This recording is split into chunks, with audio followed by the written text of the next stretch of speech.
Crazy. I'm Matt Medved, co-founder, CEO, and editor-in-chief of Now Media. We've got an amazing panel here, leaders of a number of great projects on how, can we still launch a PFP in 2025? I'm excited. We got 30 minutes, which actually feels like a good amount of time after like these rapid fires on the main stage. But it's still, I want to make sure we hear from everybody. So I think let's dive in with just a brief round of introductions, and then we can get going. Absolutely. Hi, I'm V. Sorry. Newly CEO of World of Women. I was, thank you guys. I was formerly with Pudgy Penguins. So I helped from the beginning, Pudgy Penguins, make it what it is today. And I hope you guys like it because it was quite a ride. But get ready for the next one. So that's me. Sorry. Hey guys, I'm Ovi and I'm co-founder of Rect and Rect Drinks. Amazing. I got one. Oh, you guys check. Hey guys, I'm Ty. I'm co-founder and executive producer of commercial animation studio Toast and also Good Vibes Club. Let's fucking vibe, baby! Just gotta say, I just met the Good Vibes team for the first time this week, and I'm like vibing so hard. Like, their energy's so great. I'm Sergio. I'm the CEO. I don't like the title, but I'm not the founder of Medved because they were created by Larva Labs. But I run the Medveds now, so yeah, happy to be here. Well, first off, I want to congratulate you all for being here. I mean, it wasn't probably an easy road for all of these projects, to survive, thrive, adapt to the market cycles that we've all dealt with. And I know each of you have had different paths to this and different timelines, and we'll dive into that. But I'd love to just start with like a group question, one for each of you, for each of you to answer. Just like, in 2025, like, what does it really take for like a community-based PFP project to survive and hopefully thrive? We can start with you. Wow, what a question. Really what it takes, honestly, resilience. That's what it takes. If you've been here since 2021, since the beginning, it takes a lot of resilience. It takes you knowing exactly why you're here, in terms of having your utility, founding your community, relentless execution, day in, day out, be able to be up for it, work 24/7, and really loving what you do. Because I think if you're still in it, it's because you love it. And making it fun and inspiring for people. Because at the end of the day, we're here because, we want to be here. So I think, yes, but to go back, it is resilience for me. I think you just need something different, don't you? Like, PFP's been around for years now. Most of them are at zero. And there are still projects where people are doing things like day in, day out, etc., trying really hard, but they're also not really moving. And now you have massive attention competition in the casino versus meme coins, other things within crypto. So I think you need something different. You need some sort of story where people are like, oh, that's cool, that's different, that's something I feel like I identify with or want to be a part of. Like, you need to make someone want to sell their meme coins and give up the potential of like financial gain to own your thing because they have to feel something a bit more than just trying to make money from it, if that makes sense. And they can only really do that if what you're offering, I think, is something different. So whatever that different thing is, I don't know, that's the hard part of the question, obviously. But I think, in my opinion, there's too much of the same thing. There's not enough innovation where things are actually like, oh, this is cool, or this is different, rather than like, oh, here's like digital ownership, or hey, here's like this thing on chain, or here's like consume to earn, or whatever. Like, it's got to like be something new, I think, and something people feel like, oh yeah, I'm going to buy this because this is cool. I want to see this succeed, and I'm happy to like forego my 10x on this random meme coin to be a part of this movement, I think. I think what it takes ultimately is a lot of one-on-one connection, because I feel like, the value that you bring to people is really in the authenticity of, community. And so, I was an early employee at Reddit, and we would always talk about, our community is our product at Reddit. And, a lot of what we built when I was there around, the product features and what we would launch and ship was always community centric. And so, why even start a Web3 company or brand?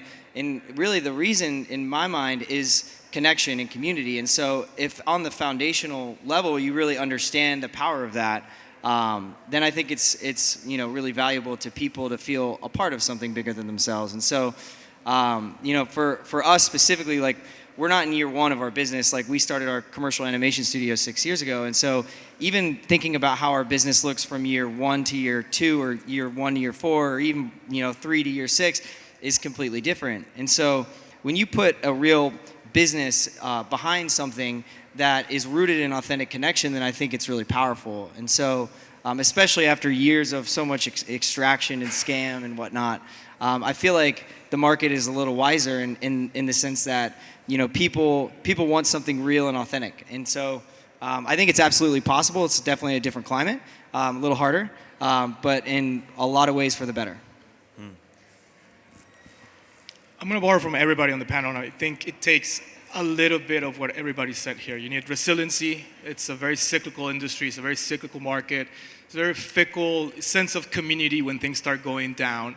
You definitely need to be innovative. I think, to your point, Ovi, like we're tired of the 2D layered PFPs that were made with a Python script. We need to continue to push the space forward. You need community, of course. I think, to me, community back in 21, I hated using the word, but now we're like really embracing it again because that's what makes this whole thing like the heartbeat. If you were at the Tonight Show last night with Redbeard, I mean, that was true NFT community coming together and just having fun and enjoying. I think my answer would be also you need vision, right? Where are you going? You kind of touched on that. Like, where are you going? Why are we here? Like, 10 years from now, your project, your NFT, your community, what does it stand for? And I think the projects that have done that really well are the ones that are still around, are not at zero. And that's what we're trying to do with Medved as well. Love that. I love that.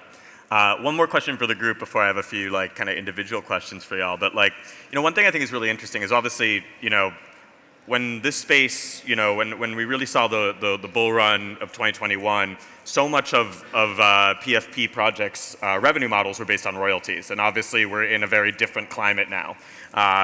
And so I think it's also created this sort of like tension that exists between, founders and CEOs and executives wanting to create sustainable revenue-generating businesses, while also wanting that value to accrue back to holders. And it doesn't always work one-to-one, right? Like big partnerships may move the needle from a marketing, PR perspective, but they don't always necessarily equate to the floor price going up, right? And so I wonder, like, as each of you in your different roles and your different projects, how do you navigate that sort of like tension in terms of like wanting to, keep the lights on and make sure that like the project sustains while also driving value back to holders? We could start with Sergio and work our way back. Yeah, totally.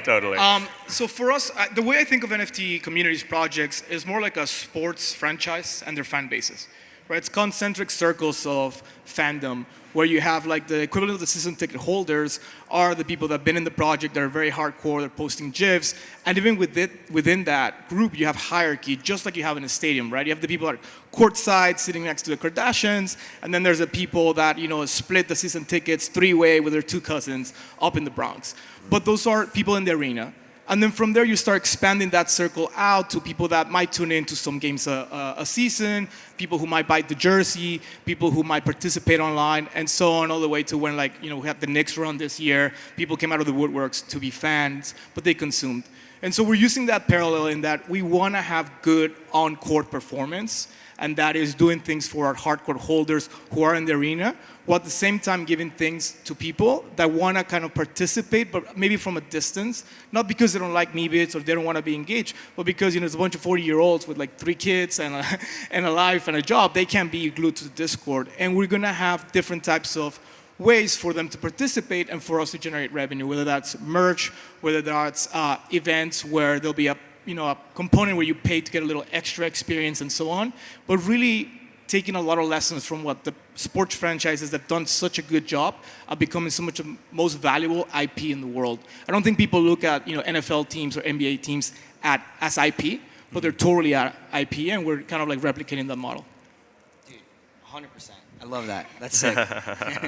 Yeah, I think like the worst thing that you can do is, focus on extractive, revenue sort of, initiatives and whatnot. And I feel like when royalties went away, a lot of project founders, they looked at their treasuries and they were like, okay, how do we move forward? And so it created a really interesting, conundrum for a lot of projects and a lot of founders. And so for us in Good Vibes Club, we actually enforce royalties, which is great, on sustaining some of the business side, but you can't really run, a full-blown operation just solely on royalties alone. And so, and this is what I think is really interesting about, our situation in building a Web3 brand is that, we have, a business already built behind it, which is a commercial animation studio. And so you take like the OpenSea video that we made, for example, as part of that commercial partnership, we, with OpenSea negotiated some amount of XP to our holders. And, and I think this guy's in a lot of ways setting the gold standard for how do you take your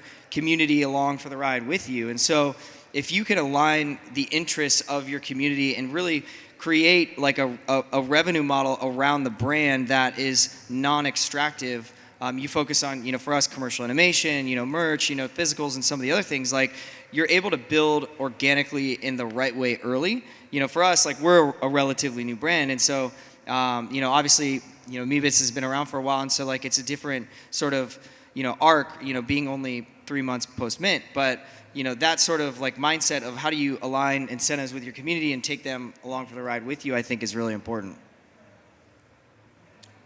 Yeah, I agree. I think you highlighted on something, Ty, which was like the era of 2021 NFT projects raising at crazy, crazy valuations with business models of like, okay, how do we make money selling NFTs and generating royalties? How do we make more money, sell more NFTs and try and generate more royalties?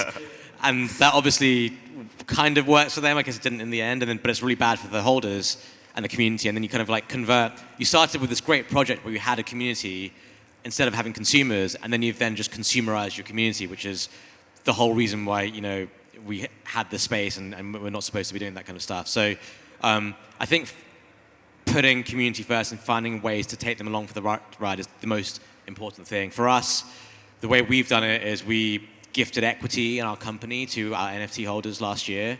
And I think we're one of the first, probably only NFT projects that's done that. It was quite a long legal process. But now, our community, which are our consumers, like our community are probably the biggest buyers of our drinks and stuff, but everyone owns a piece of the company, right? So it's not just like, oh, I'm a Rats Guy NFT holder. Now it's like, oh, I actually own a piece of this company, and I've, instead of just being a community member, I'm now like a turbocharged marketer. And I'm like, cool, I've got to like get all my mates and my family and et cetera to like buy drinks because like I want this to succeed because now I own some of it, right? So I think that's like a really powerful thing that we've done that has worked well for us. And that I think that's the idea, like, and even right now, like you buy a Coca-Cola, for example, your interaction with that is you buy it, you drink it, and hopefully it tastes nice, and then you sort of like get on with your day, right? Whereas you buy a red drink, sorry, I didn't mean to spill that on you. You buy a red drink and you get it all over you, spill it all over you. That's one way to onboard.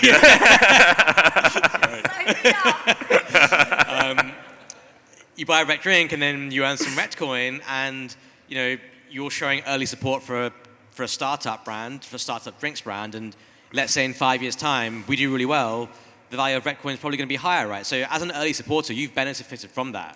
Let's say you find a random challenger brand right now, and how do you support them? Okay, let me buy their clothes and stuff, and let's say they do really well in 5 years. What do you have to show for it? Nothing other than some bragging rights and maybe some photos that you took in your T-shirt.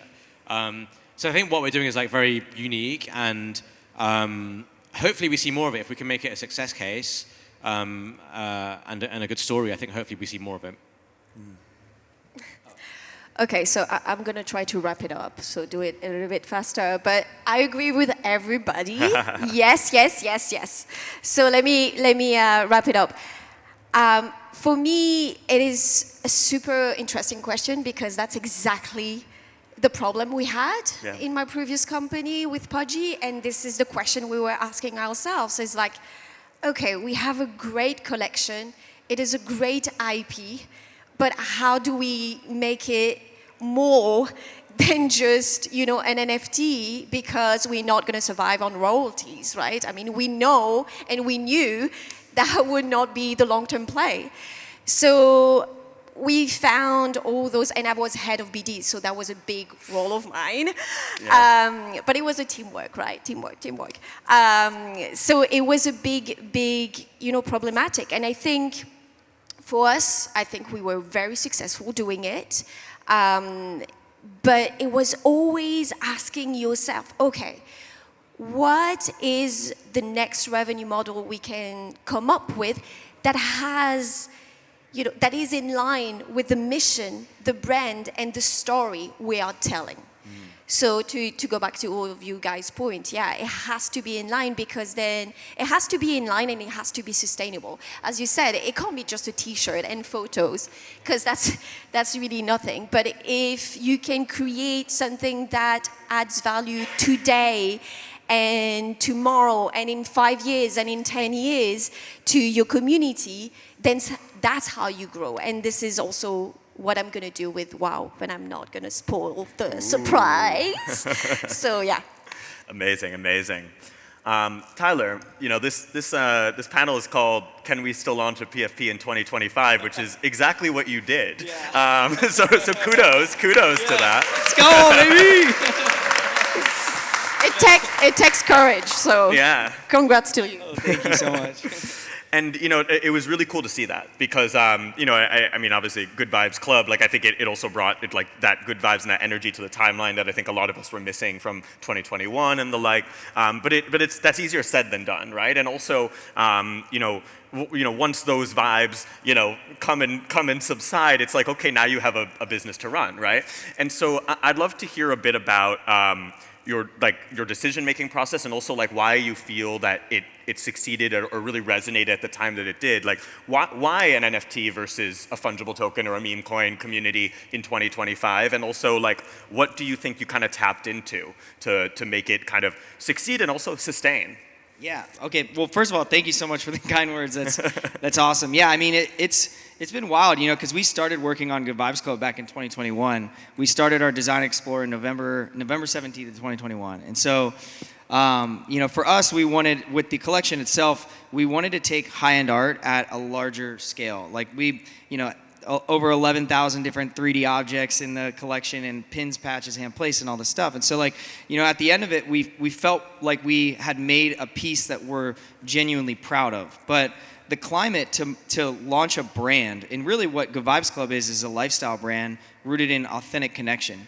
The climate to launch that in 2025 is so difficult. Like in 2021, you post an animation and it blows up, and it's like, everybody's stoked. And so it's like, we post our first animation, we're like, holy, this is a lot different. And so, I think what it takes in order to build something real is one-on-one authentic connection with people. And so Chris and myself, we spent so much of our time and energy just building one-on-one relationships with people in our community. And I think that at the end of the day, that's the power of a brand in Web3 is collective togetherness. And so, as a founder, you have to prioritize that with your time investment, daily. And so I think that it's really easy as a founder to get kind of, distracted by like the shiny KOLs and all that stuff. But at the end of the day, none of that really matters. What matters is how well can you build connection with one another and build something real that people are proud to be a part of. And so that's how we approached Good Vibes Club, and we minted on the worst day of market sentiment, since FTX collapsed. Like our mint was slow. We were like, oh, are we going to mint out? And so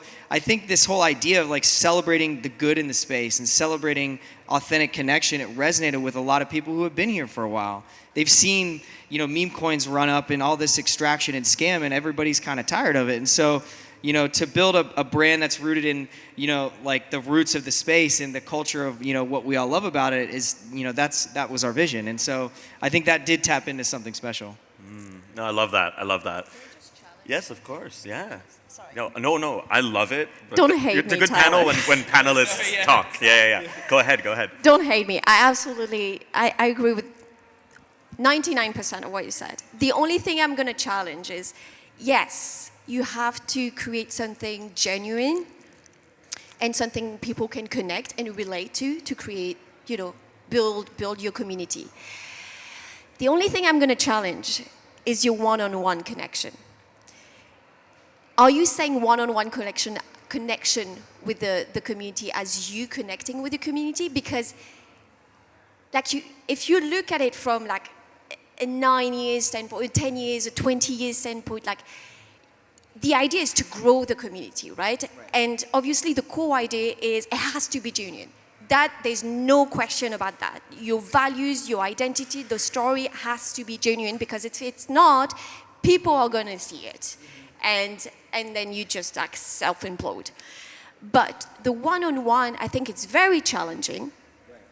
But the way you crack the code is having your team and making each of your community members ambassadors, right? And that's how you create a network effect, and one person can affect another one, that affects another one, that affects. But being you at the center of connecting with each person, I think like scalability-wise, I'll challenge you. Tell me how you do it. I want the secret. Tell me. We talk about it. We talk about scaling the unscalable. Like, you know, and it was a stroke of luck that when I first started at Reddit, I started on the community team. So I saw hundreds of communities come up on the scene overnight, burn bright, and then fall off. And the reason why some communities that were smaller were really healthy and succeeded was because they did a good job at creating social norms at the foundational level. And so what it takes early on in your brand is to build one-on-one relationship with as many people as you can within your community. And what that does is it creates a network effect and a culture. And so if in your community you have widely adopted social norms of whatever you as the founder sort of have as your vision for what the brand represents and how you carry yourself as a leader, I think that permeates widely. And so it still requires you as the founder to get in there, and you guys can all relate to this because I know that you do it, and I think it's really powerful. But at a certain point, you're right in that numerically you need to scale the unscalable, but you know it is possible in the sheer volume of conversations that we have one-on-one with community members and people, you know, within our circle of Good Vibes Club. Like it's a lot higher than I thought it would, you know, heading into this, and I think in all the ways for the better. But yeah, you do have to think about scaling the unscalable. Thank you. I'll go with that. Okay. I actually want to add something because Yeah. I've been thinking about this too. No, I love it. And I think a good panel. This is a good panel. Yes. one of the best examples is actually Luca.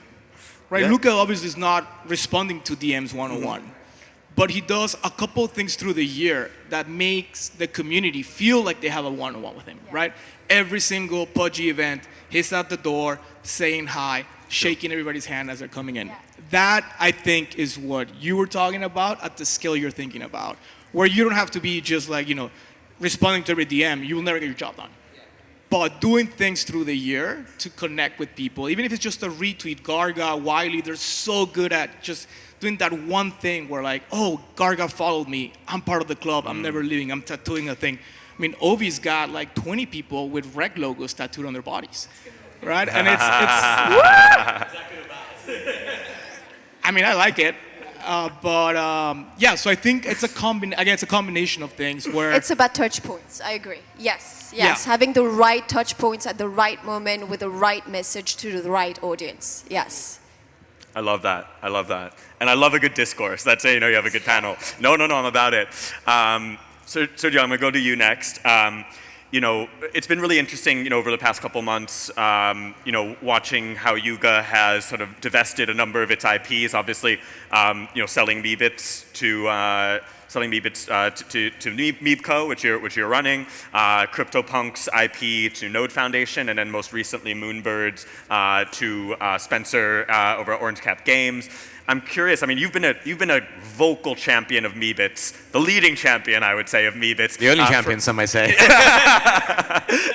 Well, that's his job, right? Is to change that. No, but for quite some time. But it's one thing to champion a project as a vocal and loving community member. Another thing to take the helm of the project. And so I'm curious, like, what has that process been like, and what does success look like for a project like Meebits, which has like because you're in an interesting situation than like, you know, if you think about all the projects on stage, it's like you've got kind of like the legacy of Larva Labs, you know, and the prestige that comes with, you know, the association with punks, but there are some other factors at play. So I'm just curious, like, as you moved into that role, like what were your strategic priorities, and what does success look like?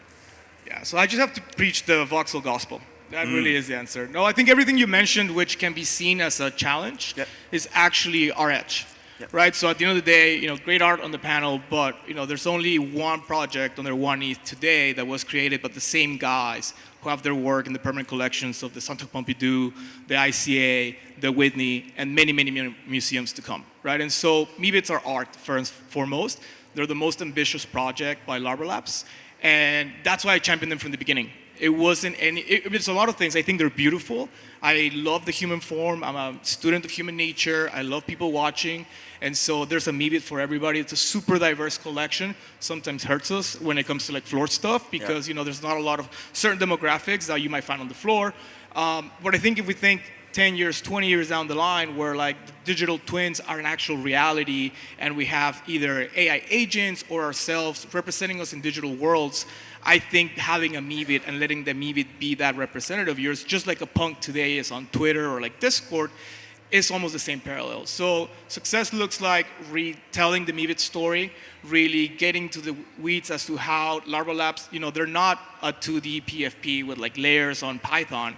This is really, they sculpted this with an algorithm that plays the voxel coordinates depending on the traits. They run algorithms to create the different camo traits. They have autoglyphs, they have punk stuff. Like the DNA of the collection is so rich, nobody got to tell the story. So I love Medveds, I dream about Medveds. I literally wake up every morning and I just laugh like hysterically that I'm so happy that I get to tell the story of Medveds and Larva Labs.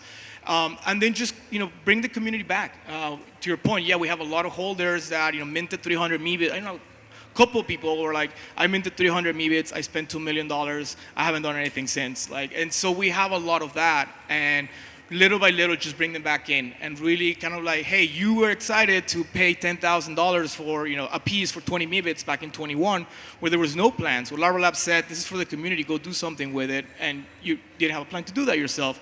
Well, guess what? Now you have a great team of hardcore Medved holders. So I'm like the face, but really like the rest of the team, they're super hardcore Medved guys from day one as well. So now we're just bringing all that back in and almost like re-inviting people. Think of that day when Medved's minted. If I told you today, hey, Larva Labs is creating this amazing project. It's at 0.8, it's a 1 ETH. I'm sure people will be super excited to jump back in. So just a little bit of just getting rid of the baggage that, we didn't create it, but we, very consciously knew we were going to pick up as we took on this role. And I think through time, people will really see that come true and just entertain people and have them feel the same level of joy that we feel for Medveds, or that them at some point also felt for Medveds. No, I love that. I love that. Great insights there. Ovi, I'm going to jump to you, and then we'll go to V. Ovi, so like one thing that is really interesting watching like the evolution of Rect, right?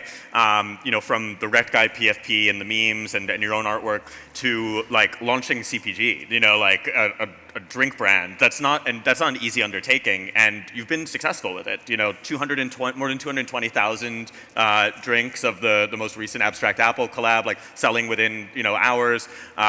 And what I think is really interesting, and I'd like to dig into a bit, is like you're succeeding on that level with like the CPG, but also you're succeeding on the crypto native level. Like the token price is up 5x or whatever it is in the past month or whatever, and that's not easy to do. Is to like pursue both of those fronts and have them tie into generating value together. I think a lot of people are trying to do that. So like, what was kind of like the like looking at that? What's kind of been the strategy, and why do you think that you were able to kind of like to make these two what are quite different worlds come together in like a harmonious value creation? Yeah, it's a good question. I'd love to tell you there's like a carefully thought out strategic plan that I devised over many years, but there wasn't. And we sort of just done things by feeling. Something that I think was a big inspiration for it was the Solana phone. So I don't know if you guys remember the Solana phone, but it was out for like 2 years. No one touched it, no one bought it. It was unsold for a long time. And then people realized you could claim a bonk airdrop from buying the phone, and the bonk airdrop was worth like $500 or whatever it was. So people ended up like making money from buying the Solana phone and getting all the airdrops. So I was like, oh, that's like quite a cool concept, because like the idea of Web3 and crypto is new projects or platforms will dangle a carrot in front of you, which is an airdrop. And they'll say, let's say you're an L2, right? They'll say, hey, come onto my platform, come onto Abstract and do a bunch of trades, collect a bunch of NFTs, bridge some capital over,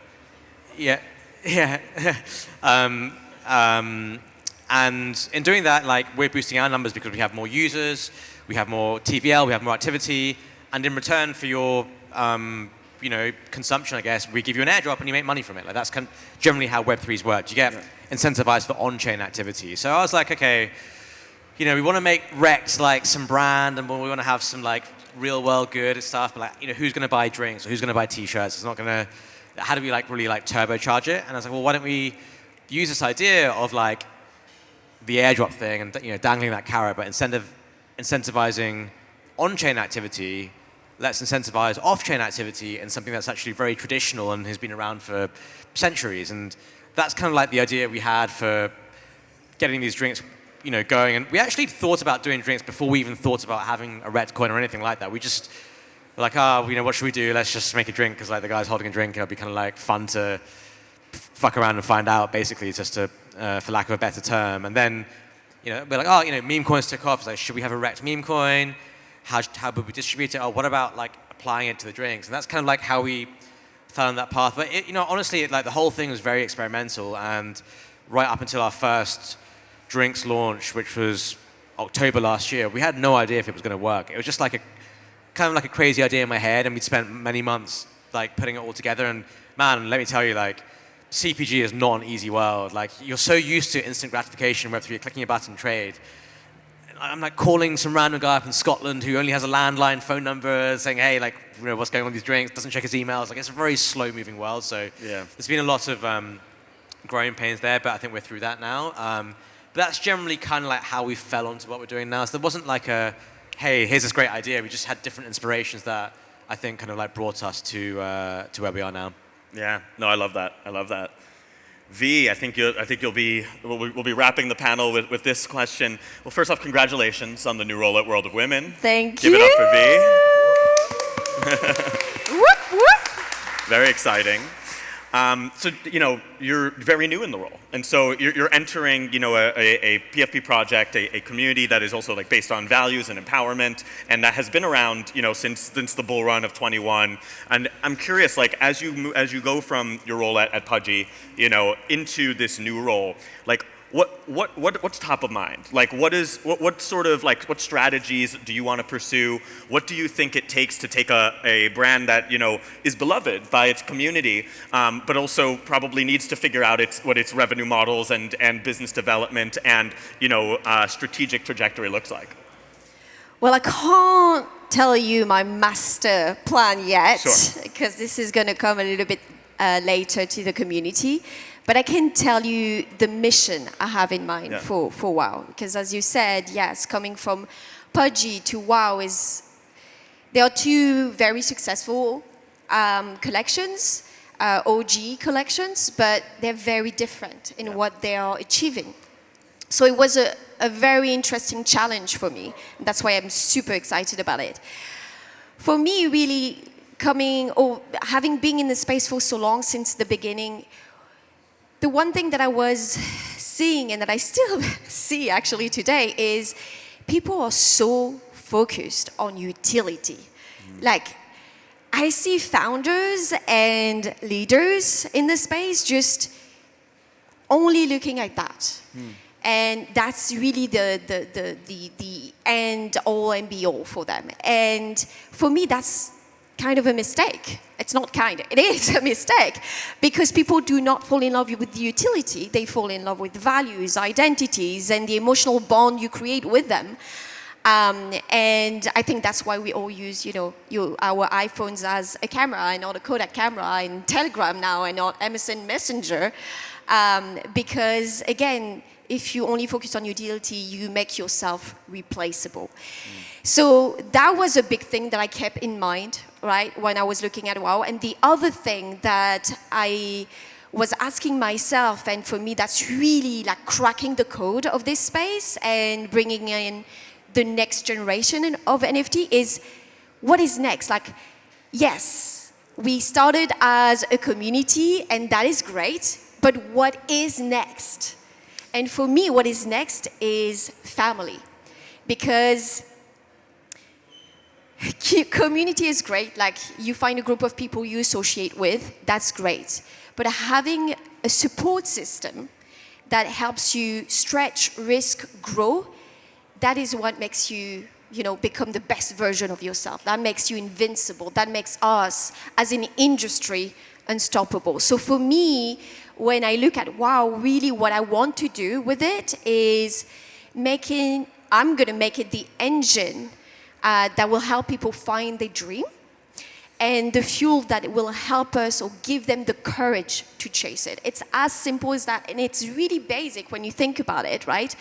But it has to be basic because it has to touch, a core values and core beliefs for people, because it all comes down to that. What we are, what this industry is people. We're all here because, again, we love it and we want it.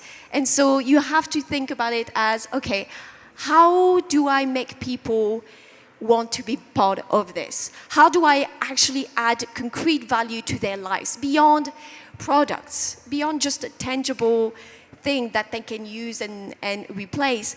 How do I make them a better person? So that's what I'm going to do with WOW. So be ready, because it's going to be quite the ride. On that note, give it up for our amazing panelists.